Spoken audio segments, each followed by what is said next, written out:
Guys, for today's video, napag-usapan na natin previously yung awards na na-receive ni Maya as the best virtual bank here in the Philippines. And one of the reason nga doon is yung successful implementation ng kanilang loan service. So today, gusto kong pag-usapan natin kung bakit nga ba sa tingin ko mas advantageous gumamit ng Maya Easy Credit versus sa ibang revolving credit na katulad ni G-Credit, since sila yung dalawang talagang mag-rival in terms of the revolving credit sa mga e-wallet natin. So yan ang pag-uusapan natin ngayon. Samahan niyo ako.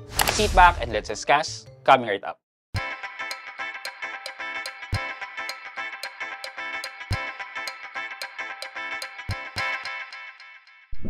Hi guys, this is Pat and you're in Pat Quintos Review TV. So if you're new here in my channel, I do reviews about personal finance na meron akong experience or meron na akong knowledge na ginawa ko na ng videos and playlists na makikita nyo dito sa taas. At kung bago ka dito sa channel ko, you may want to consider subscribing to my channel. Yeah, so ang comparison natin today ay si G-Credit and si Maya Credit. Kasi nga naman, sila talaga yung kilalang e-wallet. And at the same time, sila yung e-wallet na may revolving credit. So, para apples to apples yung comparison natin. So, meron akong tatlong reason na nakita bakit sa tingin ko mas okay yata si Maya Credit versus kay G-Credit.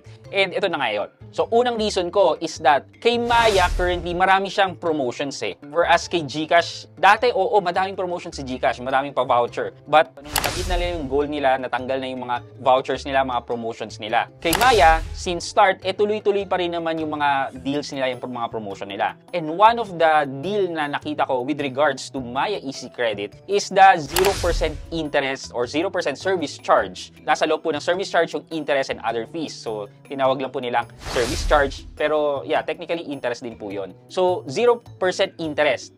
Coming from previous promotion, 0% interest ng up to 2,000 pesos. So, as long as maka-receive ka ng qualifying SMS message, qualified ka to use your Maya Easy Credit up to 2,000 pesos na 0% interest. Ngayon, this August hanggang September 8 yata, binago na naman nila. This time, up to 5,000 pesos na 0% interest. Kaya lang ang minimum amount na kailangan mong gastusin is 2,500. So, however, kay G-Credit naman is, meron bang 0% interest? Wala eh. Though, pwede mo rin namang gawing 0% interest kung kunyari nag-purchase ka ngayong umaga dahil nakalimutan mo lang ang pera mo or wallet mo, ginamit mo yung cellphone mo to purchase using G-Credit. And then, dahil nakauwi ka na sa gabi at binayaran mo na ang inyong G-Credit bago mag 12 o'clock midnight, considered as 0% interest yun. Basically, walang charge sa'yo kasi binayaran mo rin naman kagad within the day. Pero pag lumagpas na yan ng 12 o'clock, ayun, matcha-chargean ka na ng 1 day worth of interest. So, makikita nyo yung difference between the two. Yung Maya, as long as eligible kayo, kaya yan ng up to 40 to 45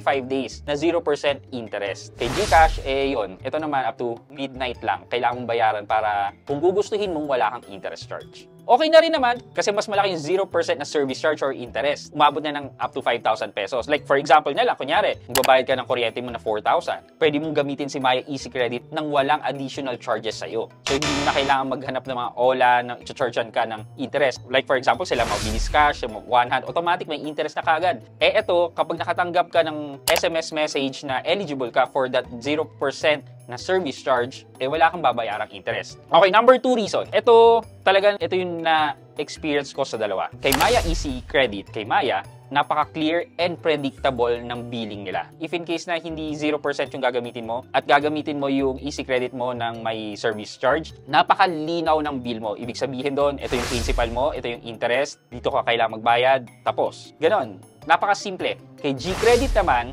parang ito yung pinakamahirap i-explain sa mga ibang tao. So, kay G-Credit, kunyari ang cycle mo is start of the month 1 hanggang end of the month 30 or 31. So 1 to 31. Let's say gumamit ka. Tapos magka-cut off ka ng katapusan, mag-generate ng bill. So pag generate ng bill mo, let's say 5,000 yung bill mo total. And then meron ka, for example, 15 days to settle your dues na 5,000. Sabi mo dahil ang due date mo naman is 15 pa, sa 15 ka na magbabayad. So babayaran mo yung nakalagay dun sa bill mo na 5,000 pesos, kasama na dun yung interest nun. So pag binayaran mo sa due date mo, let's say 15, iniisip mo, bayad ka ka na lahat, fully paid ka na. Eh hindi. Ito yung hidden charge. So, dahil 15 ka pa nagbayad, tumakbo pa yung interest from the first month to the 15th of the month. Ibig sabihin, dahil may utang ka pa rin ng 1 to 15, eh, charge ka pa nila ng interest. Kasi ang interest lang ng total amount due mo na nag-bill ng 5,000, eh, from the time na kinuha mo siya hanggang sa inyong billing cycle. Thus, yun nga, meron parang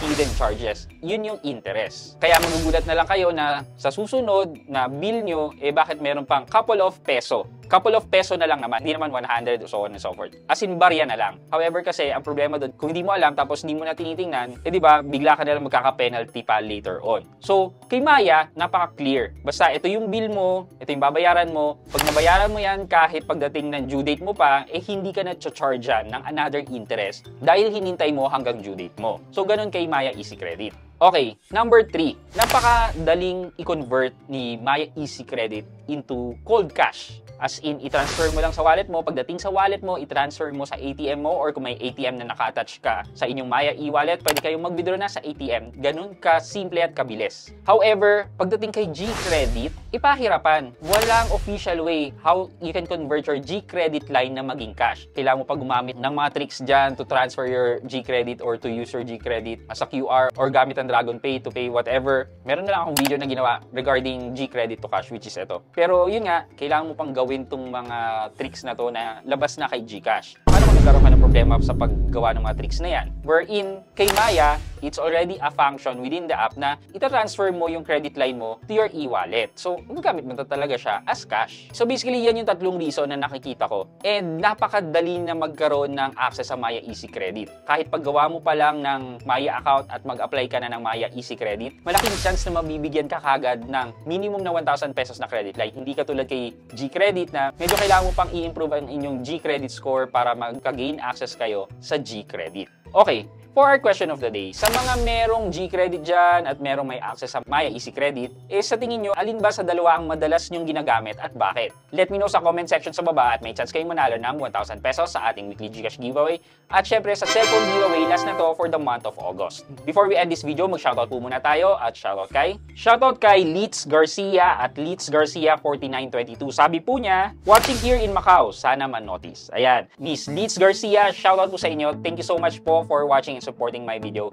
Maraming salamat. And hello po dyan at kamusta kayo sa mga kababayan natin sa Hong Kong at sa Macau. Shoutout po sa inyo. I hope you can like this video, leave a thumbs up, and if not, wala na ng problema dyan, but continue to support me by subscribing to my channel by clicking the subscribe button and also the bell button sa tabing subscribe para makareceive ka ng latest notification sa lahat ng upload ko. Again guys, this is Pat Quinto and you're in Pat Quinto's Review TV. Bye-bye!